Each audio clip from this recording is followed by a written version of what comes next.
Olá, tudo bem? Nesse vídeo de hoje eu vou conversar com vocês sobre a responsabilidade civil do médico.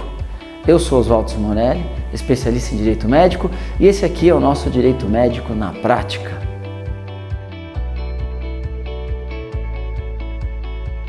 Uma das questões que é sempre me colocada nas redes sociais, pelo pessoal que me acompanha, que me segue, que me manda mensagens diariamente, é a grande dificuldade em trabalhar o direito médico na prática, no dia a dia, como de fato colocar para funcionar o nosso direito médico.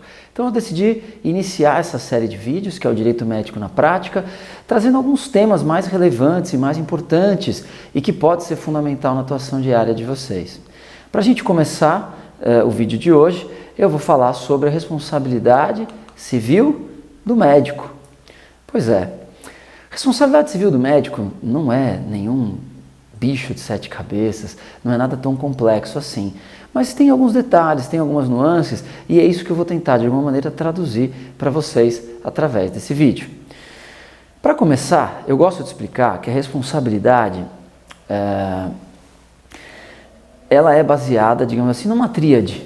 A gente tem a responsabilidade civil, a gente tem a responsabilidade penal e a gente tem a responsabilidade administrativa, certo? O que significa isso? Significa que, independentemente da responsabilidade civil do médico, a responsabilidade que recai sobre cada um de nós decorre dos nossos atos comuns, dos nossos atos da vida civil, dos nossos atos diários. A partir do momento que eu decido acordar de manhã, sair da minha casa, pegar o meu carro, eu já estou sujeito a alguma forma de responsabilização. Então, a responsabilidade, ela é inerente aos nossos atos diários e comuns da nossa vida. Claro que quando a gente transporta isso para a nossa vida profissional, ela adquire alguns contornos diferentes. Mas todos nós somos responsáveis por aquilo que efetivamente fazemos. Todos nós somos responsáveis pelos nossos atos, sejam atos da vida comum, atos da vida civil, sejam atos da vida profissional. Então, não há grande novidade quando a gente fala de responsabilidade civil no médico. É a responsabilidade do profissional por algum dano que ele tenha causado no exercício da sua profissão. Assim o é com os engenheiros, com os advogados, com os enfermeiros e tantos outros profissionais que existem no mercado, ok? Então, quando a gente fala dessa tríade da responsabilidade, é porque um único ato pode gerar 3 formas de responsabilização. Pode gerar a responsabilidade civil, que é efetivamente baseada num possível ressarcimento de ordem financeira. Vai impor ao autor, vai impor ao agente uma possível limitação de ordem financeira. Ele vai ter que dispor de parte do seu patrimônio para poder ressarcir aquele que sofreu eventualmente o dano. Quando a gente fala de responsabilidade penal, a gente tem uma possibilidade de restrição do nosso direito de liberdade, do nosso direito de ir e vir. Uma eventual condenação na esfera penal pode trazer uma limitação do nosso direito sagrado de liberdade, de ir e vir. É um direito sagrado, mas que possui limitações no próprio direito penal. E no administrativo pode trazer e pode impor a nós uma restrição de ordem profissional. O que significa isso?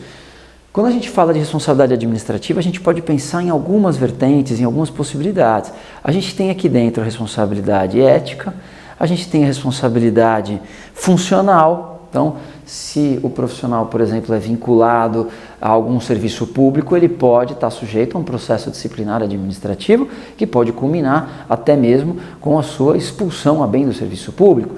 E a gente tem também os órgãos aí na área da saúde de fiscalização sanitária. A Anvisa tem o poder, a vigilância sanitária, né, que é controlada pela Agência Nacional de Vigilância Sanitária. Então, a vigilância sanitária estadual, municipal, ela tem o poder de chegar até um estabelecimento de saúde e lacrar aquele estabelecimento, impedir o exercício profissional naquele local. Então, vejam que aqui a gente tem uma possível limitação de ordem profissional, tá? Isso é muito importante porque é a base do nosso estudo. Depois, obviamente, eu vou preparar uma série de vídeos aqui no nosso Direito Médico na Prática para vocês compreenderem cada uma dessas esferas de maneira autônoma e independente. Elas não têm uma ligação direta entre elas. Cada uma, em cima de um mesmo fato, pode acarretar 3 resultados diferentes, tá bom? Então, isso também a gente vai ver ao longo desses nossos vídeos. Então, adentrando especificamente na responsabilidade civil, é muito importante que a gente entenda já de início qual é essa relação que existe entre o médico e o paciente, capaz de ensejar uma possível indenização, uma possível responsabilização, então de ordem financeira, tá bom? Muito bem, a gente tem que compreender que hoje, na configuração atual, a relação médico-paciente, gostemos ou não gostemos, e eu digo gostemos ou não gostemos porque eu particularmente sou contra essa aplicação, mas gostemos ou não gostemos, ela é regulamentada pelo CDC, pelo Código de Defesa do Consumidor, que na verdade transformou esse médico em prestador de serviço e o paciente em usuário / consumidor de serviço. Tá bom? O CDC causou essa transformação. Não adianta a gente querer, enfim, lutar contra isso. Eu já lutei muito. O próprio Código de Ética Médica diz que a relação médico-paciente não é uma relação de consumo. Mas não é uma relação de consumo sob o ponto de vista ético.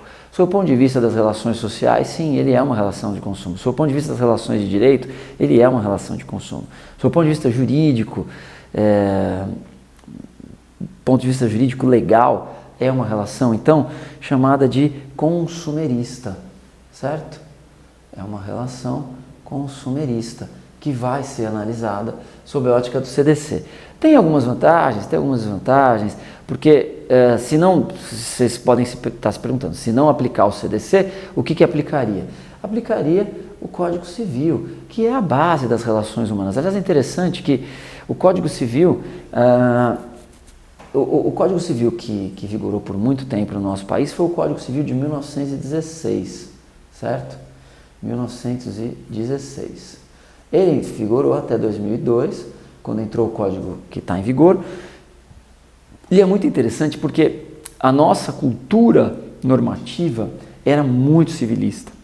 Então, as nossas relações eram todas baseadas no Código Civil. Não se falava em Constituição Federal nesse período. A Constituição Federal era uma norma supra e que tratava das relações gerais, das relações mais amplas.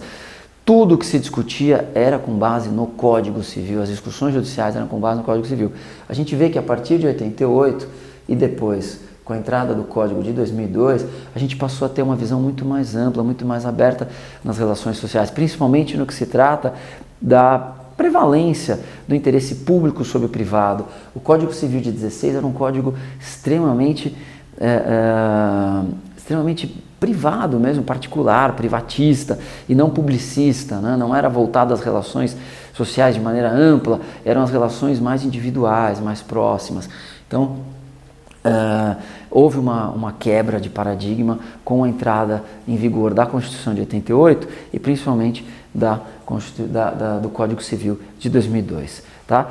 Segundo Miguel Reale, o ato médico se resumia na relação entre uma confiança, a do cliente, e uma consciência, a do médico. Eu acho interessante essa frase do Miguel Reale, comentando aí o Código de Ética Médica. Pois bem, adentrando então a própria responsabilidade civil, a gente tem que pensar sempre que ela parte de um ato ou um fato jurídico, certo? Isso aqui é o que vai dar início à responsabilidade. Há que se ter uma conduta ou uma omissão capaz de gerar o quê?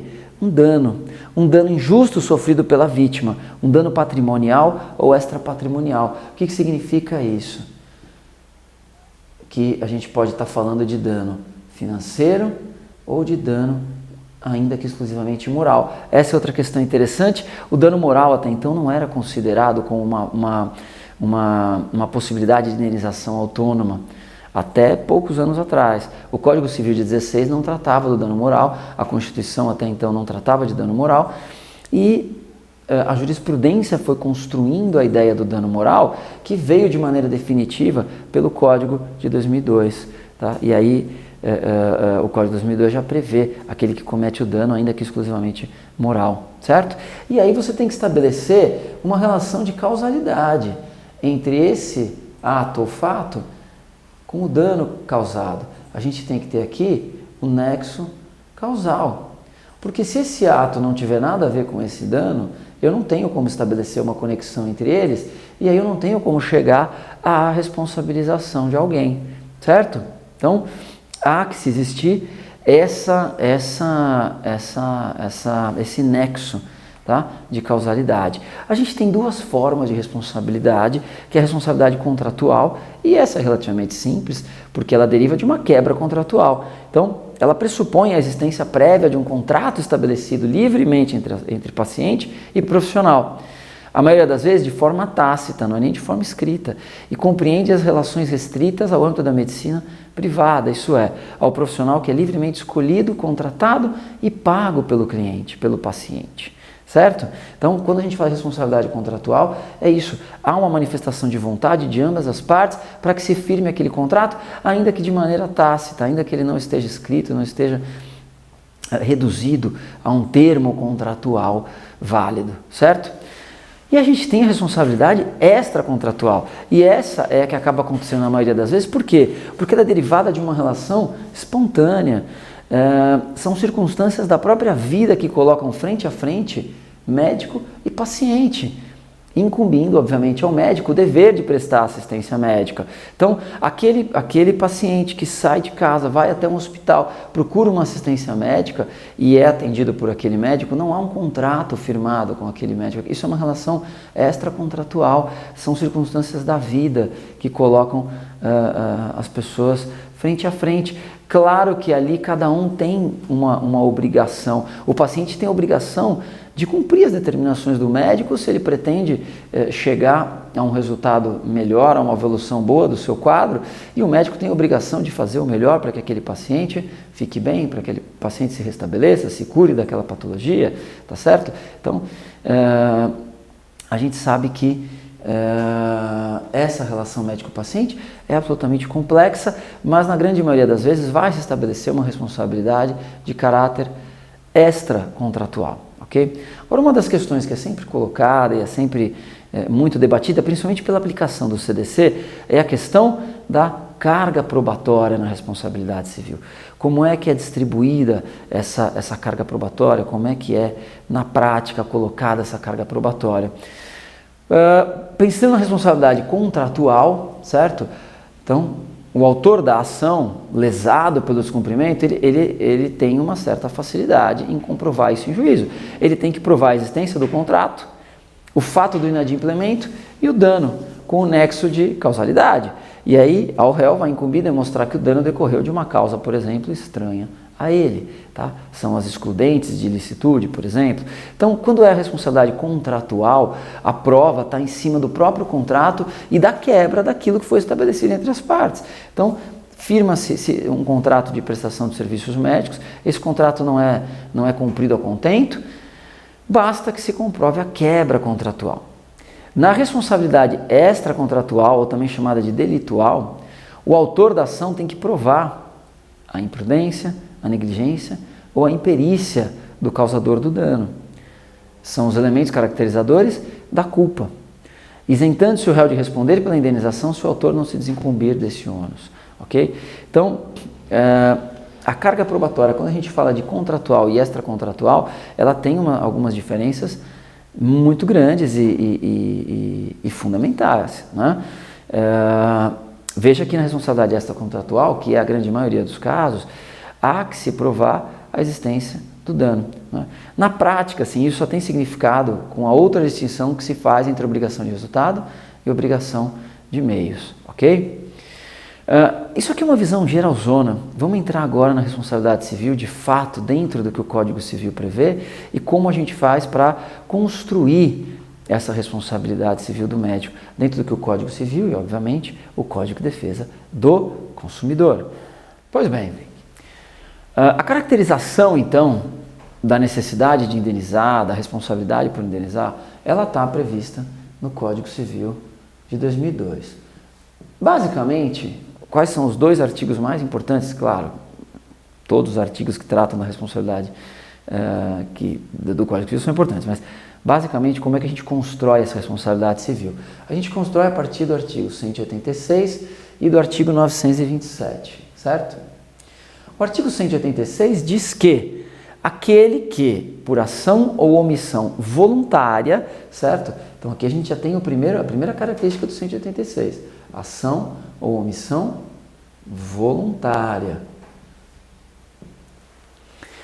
Negligência ou imprudência, violar direito e causar dano a outrem, ainda que exclusivamente moral, e essa foi a grande alteração, né, a grande inovação no Código de 2002, comete ato ilícito. Vejam só, no 186 a gente tem a caracterização do que é o ato ilícito, porque no 927 diz que aquele que por ato ilícito causar dano a outrem, fica obrigado a repará-lo.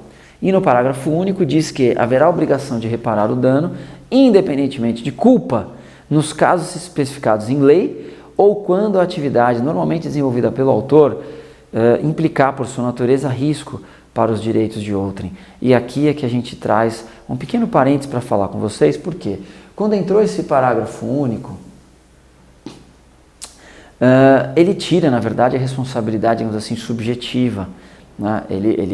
Porque a regra é a responsabilidade subjetiva. Aquele que por ação e omissão voluntária, negligência, imprudência, causar dano a alguém, comete o ato ilícito e cometendo o ato ilícito fica obrigado a reparar. Então eu tenho que provar que houve uma ação ou omissão voluntária, negligente, imprudente, tal.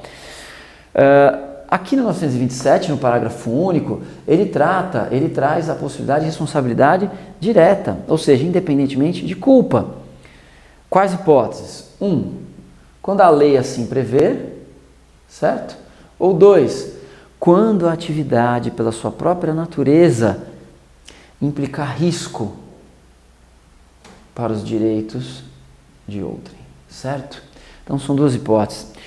A lei, algumas normas prevêem essa atividade de risco. A gente tem basicamente atividade de risco quando há explosivos, alta corrente elétrica, enfim, energia elétrica de alta voltagem e tal. Isso aí a própria legislação já prevê como uma atividade de risco, e aí se causar qualquer prejuízo, a obrigação de indenizar é imediata.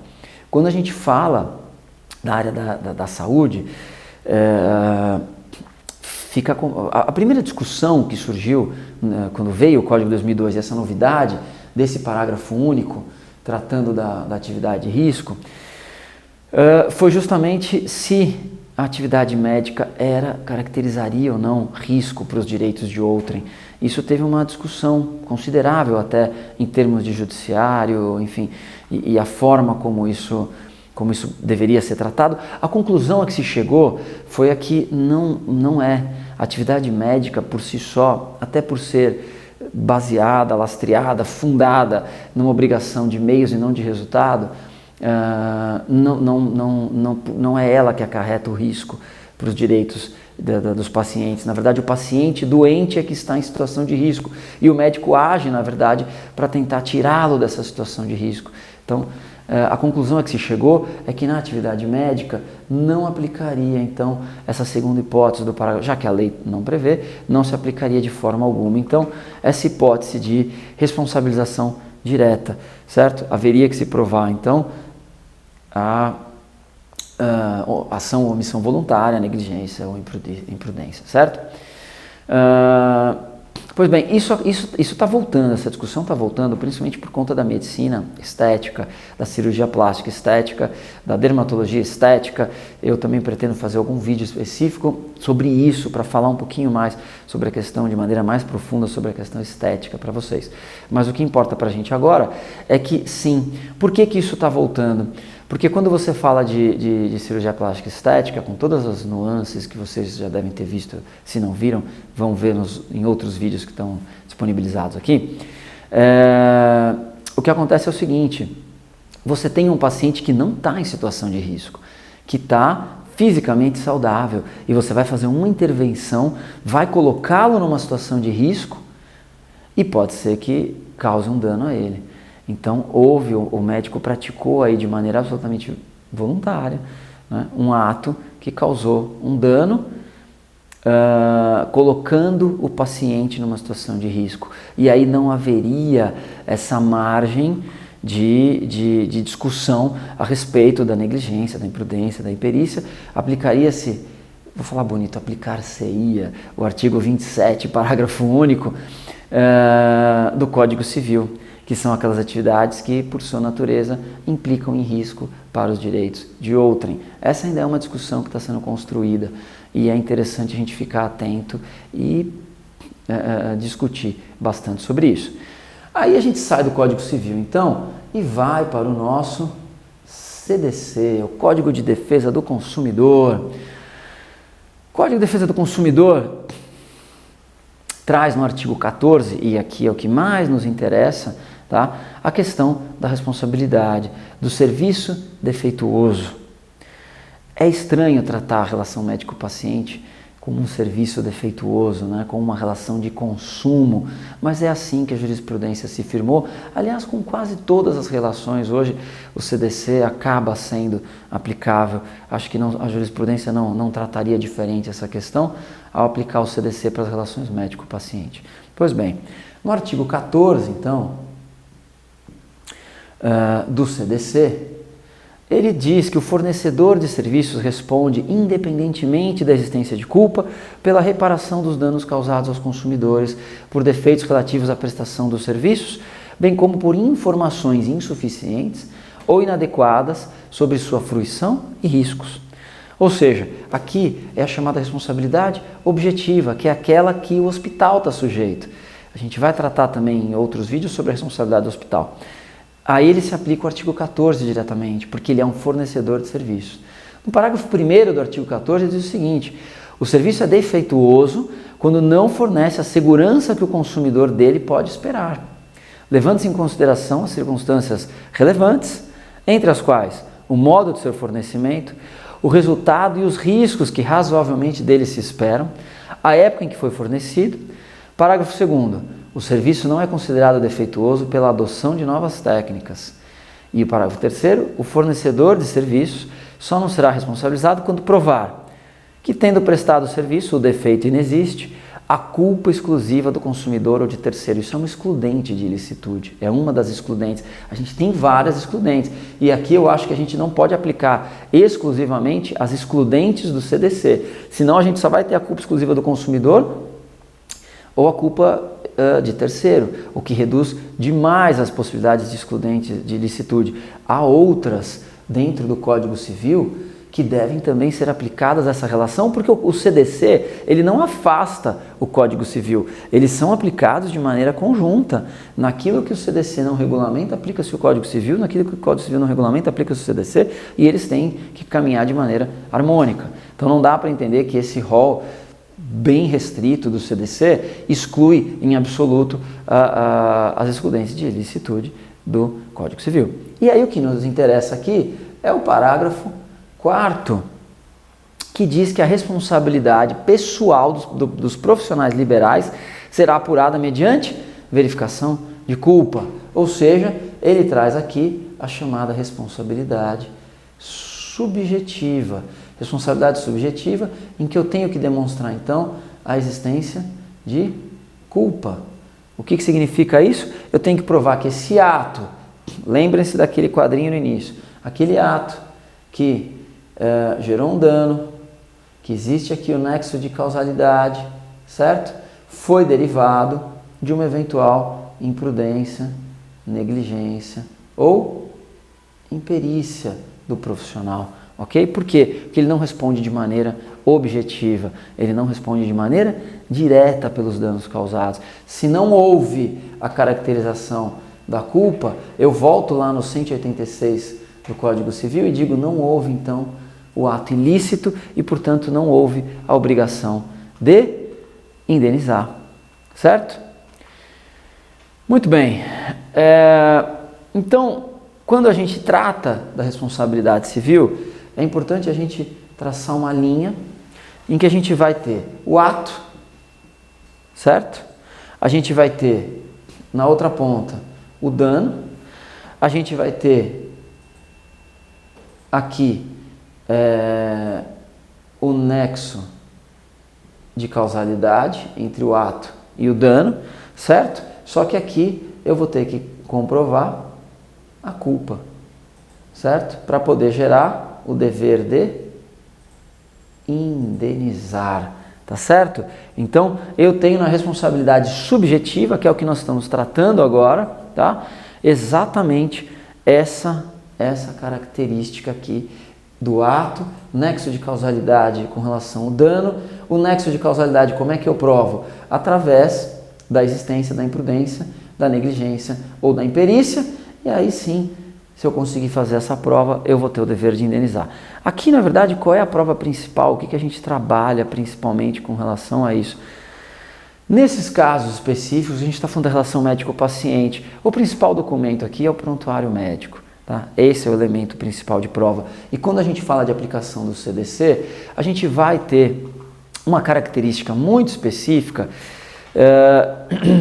que é a inversão do ônus da prova, ok? No Código de Processo Civil a gente tem também a inversão do ônus da prova, mas no artigo, a lousa está ficando difícil, mas vocês vão entendendo comigo aqui, vão acompanhando meus rabiscos. No artigo 6º, inciso 8º do CDC, a gente tem de maneira clara essa possibilidade no seguinte sentido. O artigo 6º diz que são direitos básicos do consumidor. Inciso 8º, a facilitação da defesa de seus direitos, inclusive com a inversão do ônus da prova a seu favor no processo civil, quando, a critério do juiz, for verossímil a alegação ou quando for ele hipossuficiente, segundo as regras ordinárias de experiências. Ok? O que significa isso? Isso significa que o paciente, na sua relação com o médico, ele é absolutamente hipossuficiente. Só que aqui não fala de hipossuficiência financeira. O CDC fala em hipossuficiência segundo as regras ordinárias de experiências. Então, é evidente que, nesse momento, o que o juiz deve levar em consideração é a hipossuficiência técnica. O médico tem o conhecimento técnico que o paciente não tem. O que está se discutindo nesse momento é uma relação médico-paciente e, portanto, no momento que essa ação é ajuizada, o juiz, o magistrado, tem o dever de, seguindo o CDC, analisar qual é o grau de conhecimento técnico do paciente para poder atuar naquela demanda. Pode ser que seja uma ação de médico contra médico, um profissional da saúde contra um médico e tal, e aí talvez a gente não tenha essa hipossuficiência. Mas, na maioria das vezes, o paciente é hipossuficiente sob o aspecto técnico, não é sob o aspecto financeiro, tá? E aí o juiz pode decretar a inversão do ônus da prova, ok? Outra questão que importa aqui com relação ao CDC é a prescrição. Se a gente levasse em consideração o Código Civil, a gente teria aí a possibilidade de adotar a prescrição de 3 anos a partir da caracterização da existência desse ato ilícito. No Código de Defesa do Consumidor, isso é levado em consideração como regra geral, relações de consumo, 5 anos para o ajuizamento da ação. Agora eu vou trabalhar rapidamente com vocês as chamadas excludentes de responsabilidade civil. O que são essas tais excludentes de responsabilidade civil? São situações em que, mesmo existindo o ato, o possível dano, existe algo no meio dessa relação que tira a ilicitude do ato. E aí, portanto, tirando a ilicitude do ato, retira também o dever de indenizar. O primeiro deles é a legítima defesa, não comporta grandes esclarecimentos. O segundo é o chamado estado de necessidade, aquele que age sob urgência, situação de emergência, aquele médico, por exemplo, que atua num voo, não é? Quando alguém passando mal no avião e o comissário pergunta se tem algum médico para poder auxiliar, quer dizer, ele age num total estado de necessidade. Isso retira a responsabilidade civil dele naquele momento. Ele não tem nem situações, ele não tem nem elementos para realizar o ato médico na sua forma plena. O exercício regular de um direito. Então você tem, por exemplo, um médico que vai fazer uma cirurgia, E essa cirurgia, ele tem que fazer uma incisão para poder, ele tem que cortar a pessoa. A pessoa diz, não, mas você me cortou, agora eu quero uma indenização, me causou um dano. Então, está implícito, ele está exercendo regularmente o direito dele de cortar para poder fazer a cirurgia. Essa cirurgia foi previamente autorizada pelo paciente. O estrito cumprimento de dever legal, comunicação de doença, de notificação compulsória. Então, o médico que faz essa comunicação compulsória, ele quebra parcialmente o sigilo, mas ele faz isso porque a lei manda. Então, não dá para o paciente dizer, olha, me causou um dano, eu quero uma indenização por isso. Caso fortuito, então o equipamento apresenta defeito, na hora que ele vai fazer, não é culpa dele, né? E a força maior, quer dizer, tem um raio, uma tempestade, algo que inunda o hospital, enfim, não dá para o médico ser responsabilizado por isso. A culpa exclusiva da vítima, que o CDC trata como culpa exclusiva do consumidor, né? Então, é um paciente que não respeita um jejum pré-operatório, é um paciente que não segue as orientações do médico à risca e depois vai querer culpabilizar o médico por um resultado que não tem nada a ver com a atuação do médico. E a culpa exclusiva de terceiro.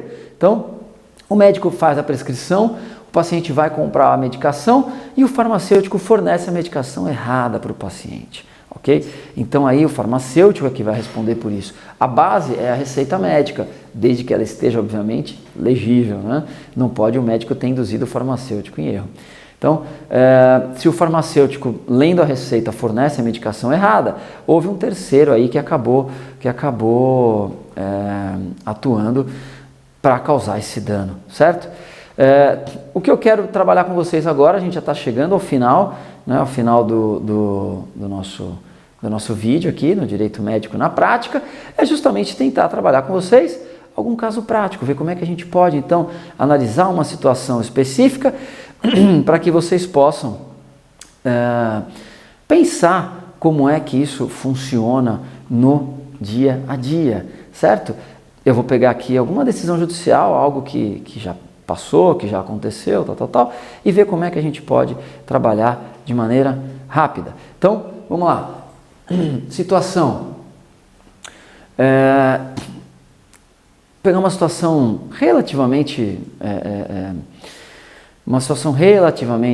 simples, não tão complexa, tá? Mas para vocês entenderem como é que a gente pode aplicar a escala de responsabilidade do profissional médico. O primeiro caso que eu vou trabalhar com vocês é bem simples. O paciente chega ao hospital, certo? O paciente chega ao hospital em situação de urgência, precisa ser atendido imediatamente.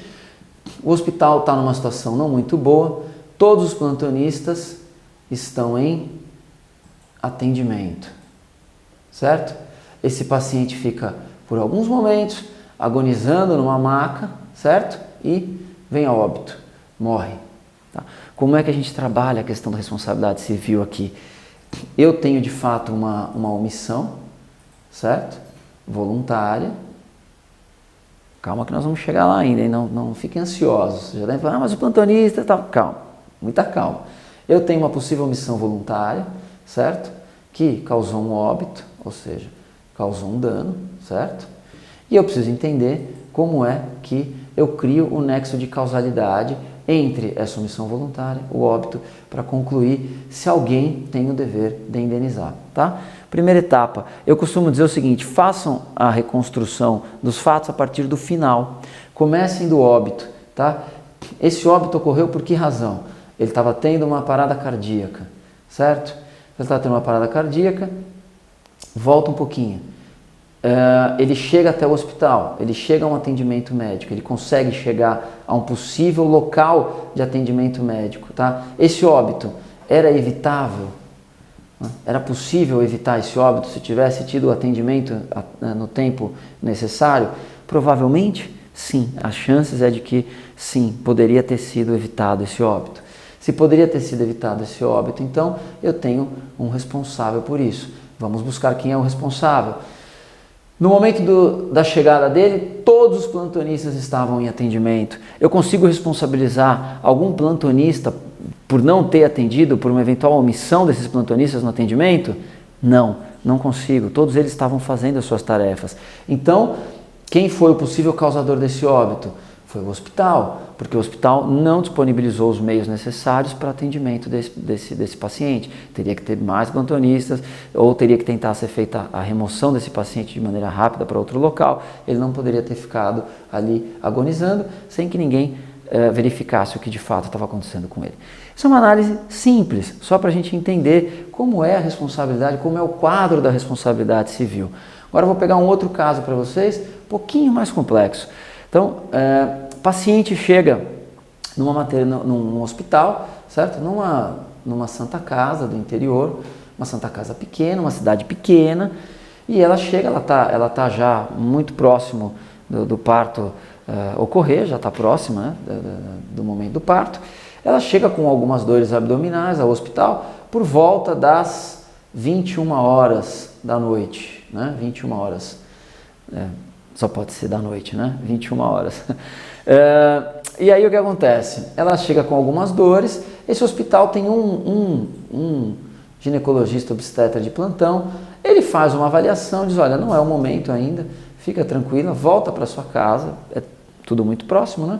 Se as dores se intensificarem, você retorna para cá que a gente interna e já faz o parto. Ela volta, então, à meia-noite, já em trabalho de parto. Esse GO, o único do hospital, ele estava fazendo um parto nesse momento, à meia-noite, então. Esse parto é realizado pela equipe de enfermagem, tá?